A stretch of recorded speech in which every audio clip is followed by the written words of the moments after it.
Informasi pertama pemirsa, jumlah masyarakat Aceh Selatan yang telah menjalani vaksinasi terus bertambah.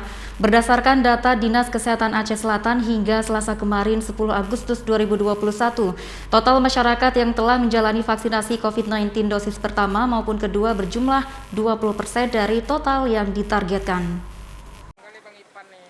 Sebanyak 27.000 jiwa lebih atau 14,66% masyarakat Aceh Selatan sudah menjalani vaksinasi tahap pertama. Sedangkan vaksinasi tahap kedua sebanyak 12.000 jiwa orang lebih atau 6%. Dari total target sebanyak 184.000 jiwa lebih yang berusia 18 tahun hingga lansia. Untuk mengejar target, Dinas Kesehatan bersama TNI Polri terus membuka posko-posko vaksinasi COVID-19 di beberapa titik di wilayah Aceh Selatan. Hingga saat ini pemerintah Aceh Selatan telah menerima 49.000 lebih vaksin Sinovac dan 1.820 dosis Moderna.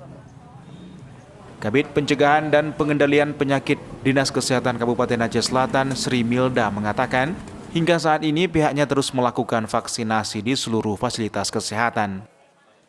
Kami tetap membuka pos-pos pelayanan vaksinasi COVID-19 dengan jadwal yang sudah ditetapkan oleh Kepala Dinas Kesehatan di seluruh fasilitas kesehatan, ditambah lagi dengan pos vaksinasi massal kabupaten yang kita pusatkan di halaman Dinas Kesehatan Kabupaten Aceh Selatan.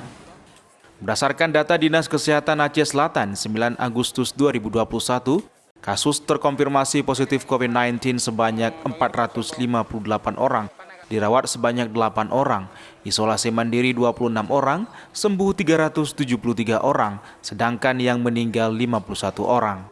Dari Kabupaten Aceh Selatan, Idhar Ivan Didik Ardiansyah, iNews melaporkan.